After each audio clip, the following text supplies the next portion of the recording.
KLK 2.5 FM. Good morning to you on your Tuesday. It's July 26, 2016. This is Community Relations. Your wonder is in the studio. I have my co-host, my lovely co-host today, Mrs. Quabila Hart, in the studio with us. Also joining us in the studio, we have Mrs. Angel McCuiston. She is a community member who is very passionate about the Jonesboro community. And we have on the phone Mr. Stan Morris, who is the owner of the NEA Report. And he's going to discuss, along with myself, the role of media in kind of framing the narrative on important events that affect the community. So, how you doing today, Stan and Angel? Fantastic, thank you. Thank you much for having me on. I appreciate being on this morning, and I think it's a fantastic outlet and a good conversation to have. So, very excited to be a part of it. All right, Angel, how are you doing? I'm great, thank you for Angel, if having you me. pull the mic up just a little closer to you, I know you're a little soft-spoken. You know, it's always the pretty girls that are soft-spoken. Not so. Anyway, good morning, everyone that is listening in. We'll pull your mic up closer too. Okay, See, I have to Stan, I have to always rein them in. if I get any closer to the mic, we're gonna have to. Okay, let's keep it on track. Okay, I want to thank everyone for listening in. This topic, I don't know, I've been going round and round to address it. I invited Angel in because we have been having research on recent events that transpire across the nation. Now, I do not want to get into, a race war, and I understand that everything we discuss may not please everyone and may upset some people. Some people may agree. This is just an open discussion, a conversation between two people or three people, four people. And, everyone is welcome to call in. The phone lines are open. Well, actually not, because we have Stan on the phone, so the phone lines won't be. But we are streaming live on Facebook, so if you are watching on our Facebook feed, you certainly can leave that on the post. I will monitor the feed all throughout the hour. So post your questions and your comments, and we will address them. But some of the major things that have come up in the discussion between Angel and I and some other people that are personally is how can we now as a community, we can look at the nation as a whole, right? We just want to focus on our community. How can we help bridge gaps? How can we help make our communities in which we live in and are raising our children better? So I don't want to talk too much. I want to give Angel the opportunity to share her point of view. I want to tell you a little bit more about herself and why she's so passionate about bettering her community. Angel? So why do you feel so passionate about your community? It's not the time to freeze up. It's all good. Well, growing up on the South Side and trying to raise my children on the South Side are two completely different worlds. I remember being a kid and being able to ride my bike and just run up and down the streets freely, and now I have to keep my children basically contained in my house, not even really feeling comfortable with them playing in the front yard. And why do you think that is, that things have changed? I think a lot of it has to do with Jonesboro maybe getting bigger and our crime rate going up. There's been a lot of controversy happening on the south side of Jonesboro as of right now. All right. It's okay, Angel. She's just having a little moment. She's a mom of 5 children, and it's like she's seen a lot of things that have really disturbed her over the course of the years. And I don't want to take away too much of what she wants to talk about, but she's mentioned that she's actually seen people shot. She's aware of different murders that have happened in her neighborhood that are unsolved, and so these are just some things she would like to see change. But as a community have to come together, each side, north, south, east, and west, we have to start looking out for ourselves. We have to start being neighbors again. We have to start interacting with the law enforcement and, kind of holding our feet to the fire. Okay, look, we want to make things better. How can we bridge the gap in the communication between law enforcement and the community? So we have to reach out to them. We can't expect them to always just reach out to us. And with that, I want to go ahead and bring Stan in, because Quabila mentioned bringing the community together. What role do you think the media plays in bringing the community together? Because a lot of times the media can set the narrative. People get their opinion, often form their opinions based on what the media says. And of course, now media has changed. It's not like it used to be back in the early days. You had ABC, CBS, and NBC, where you're on the news sources. Now you have several news sources where you can pretty much find and seek out news that fits your worldview. And because of that, you are less likely to open to other perspectives from the other side. So Stan, I just want to kind of get your comments on that. Well, and that's kind of an interesting perspective and an interesting point to start off on, too. You know, we live in the only time in history to where we have the collective knowledge of every human being ever right at our fingertips, and that being our smartphone and the internet. It doesn't take just a second for us to Google stuff and to find out if something is legitimate or if it's made up, if it's a good news story, if it's a fake news story or whatever. So sometimes I think that it starts with the individual being diligent and saying, hey, this doesn't look right, or this seems a little bit strange. Let me look at another perspective out there. Let me do a little research and see maybe what others are saying too. But the media does have an enormous responsibility because there are very important conversations that are going on right now. In America, both nationally, globally, and in our presidential election, down to a local level, we're seeing some of those issues echoed. And so when we have a responsible media that pays attention to important issues, history-shaping issues that will define a generation for decades to come, the media should stimulate discussion responsibly.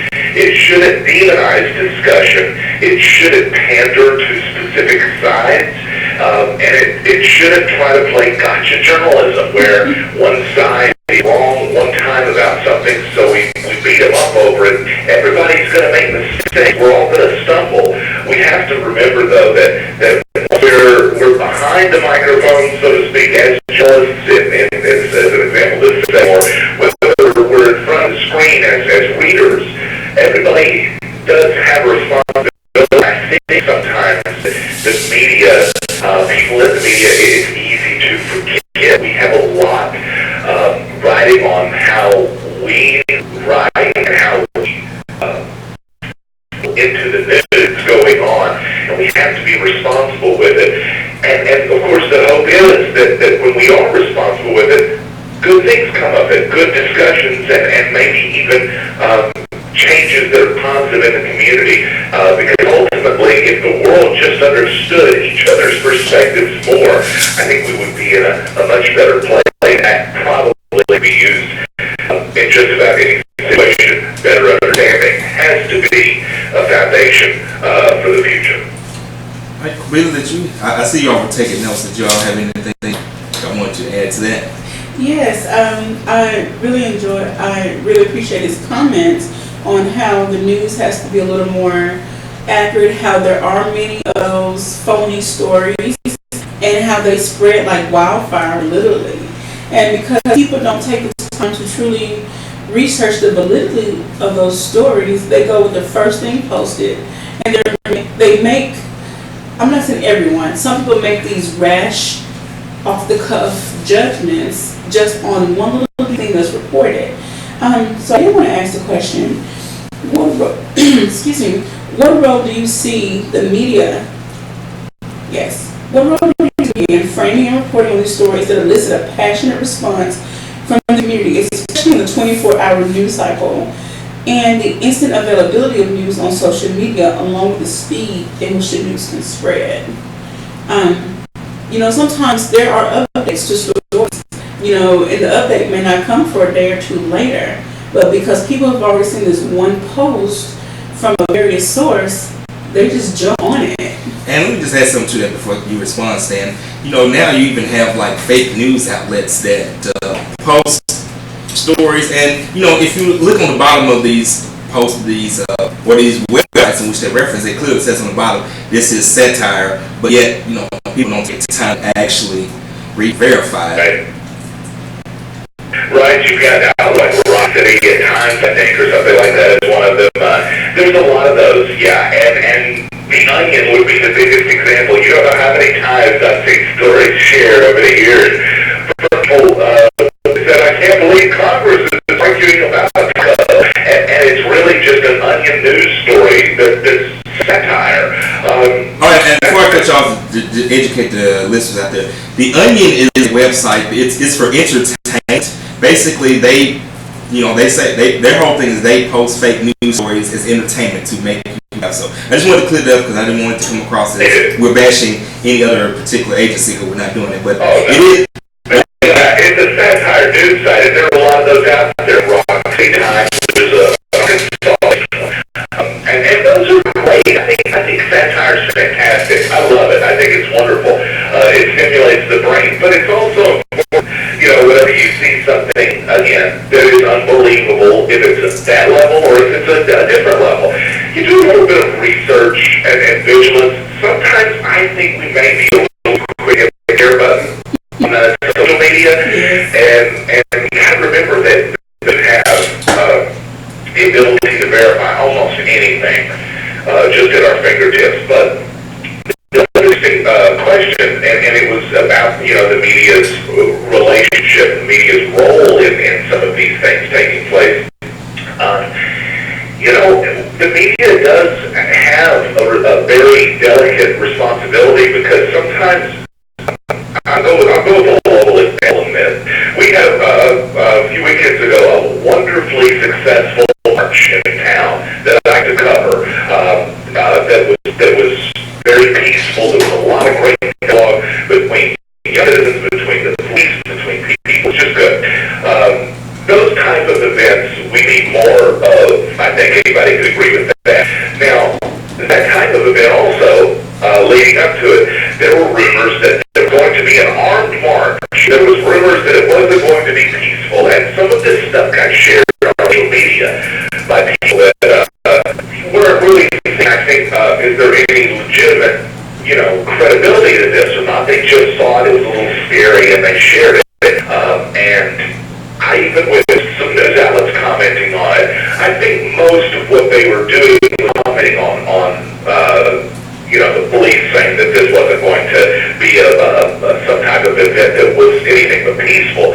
But still yet, sometimes we have to be careful. How are we going to address the silliness of the matter, silly rumors? And I think a lot of it starts with the individual. When we're diligent at what we share, we see stuff that's silly, and we know when we find out it's okay, that's nonsense. I'm not gonna spread misinformation. But the media has to go in that mindset and take it to the 10th degree.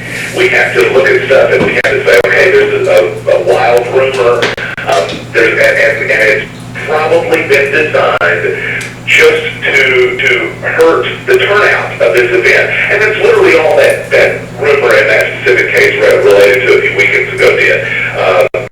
It probably reduced turnout of the organizers. That's what they told me.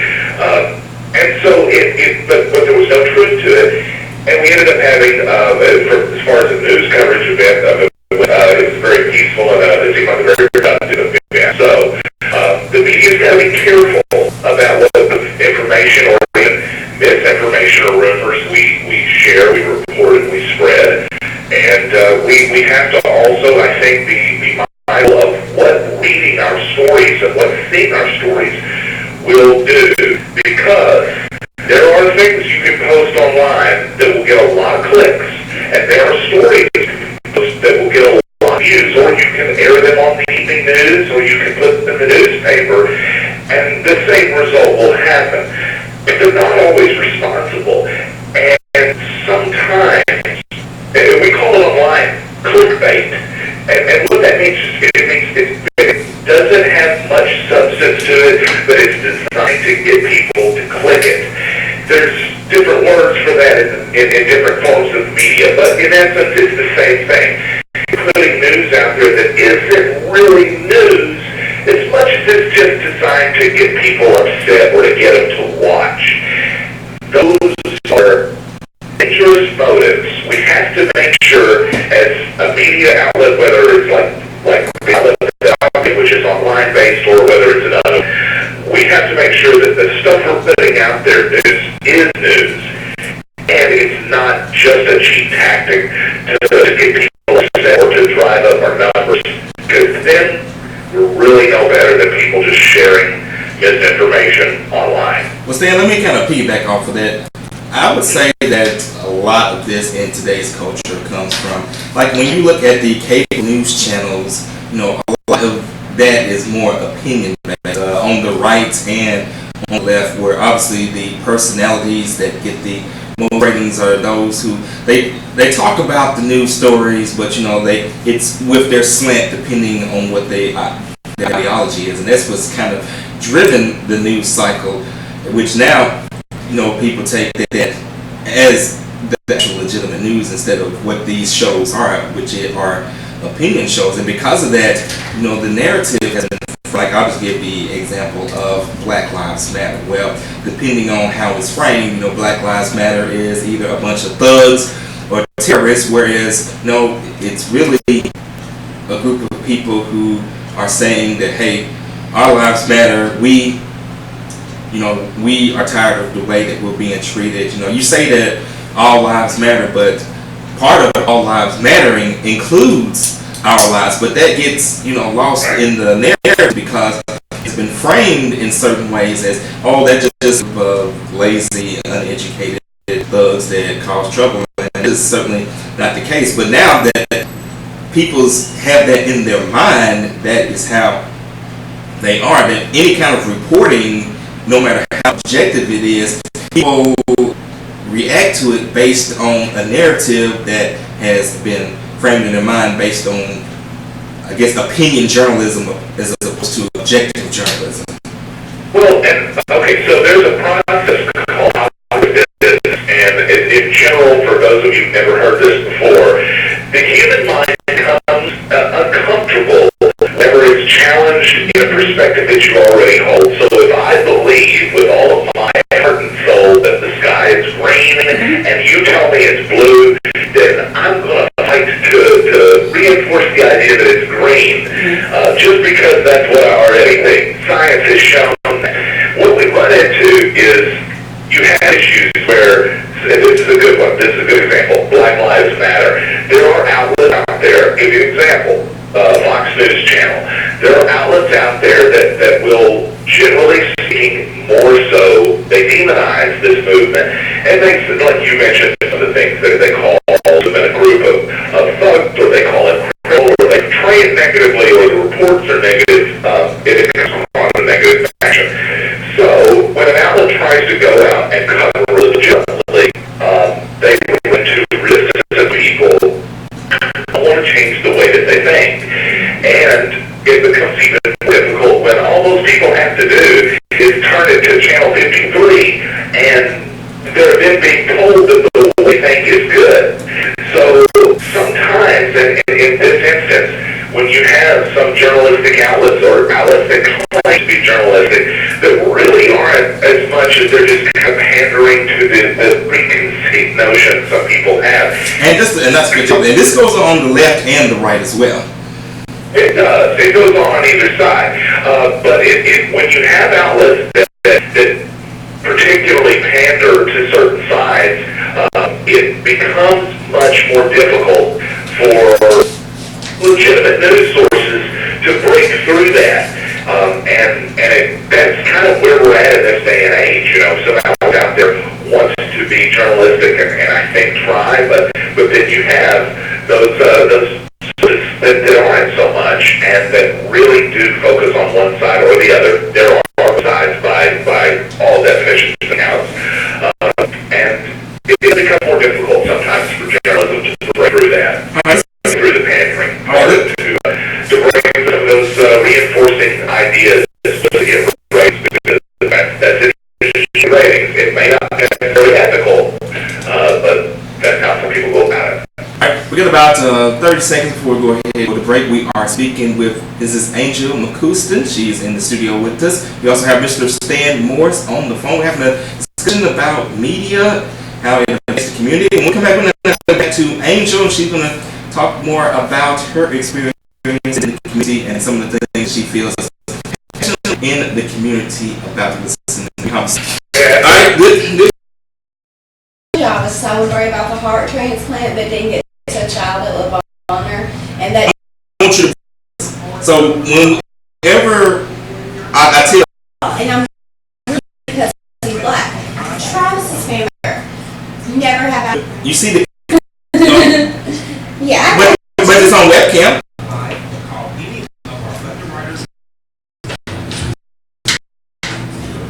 Protest was later found out to be false. A lot of people still in a situation like that, That was thought that they would vandalize his truck or whatnot. a lot of times you see these discussions, whenever people can post things online, it seems like they don't care. That are Well, I know I do, and idea, that I'm glad you brought it up about the comments, getting some local story that broke. But I did probably work said these things to a person's face because it's a lot easier for people to have a false bravado. online, passionate in a debate or an argument, and gets bombed or worse. Those people aren't to be taken seriously. They're only after a reaction, and go about. And race children in school and in the community. whether you're black, whether you're white, whether you're purple, green, Hispanic, it doesn't matter. Okay? We will not see color. We will see people, and we will see people for who they are. They have come up and ask her, why is your dad black? Who did it? My children? On the parallel. the hemispheres. Yeah. And well, not the hemisphere, it's another line. I think they would think of climates having a lighter skin was a better adaptation. Human on the planet, we know. It's everyone. He says, good morning. He's enjoying the conversation with Fred. We certainly appreciate you for tuning in. Okay. I want to, before our time, kind of dwindles down some more, starting to help the residents of the North Side really come to implement life, putting some different things in place to increase the safety of the neighborhood. 277-1080. Once again, Okay, before we get ready to go to break, well, actually, we're going to Preparation age, I think they're a little bit too sore. And Greenville Boulevard. And on Main Street. Same time. And then I say that it's not like you're saying that's how you feel. You're saying towns are now can you say that word on air?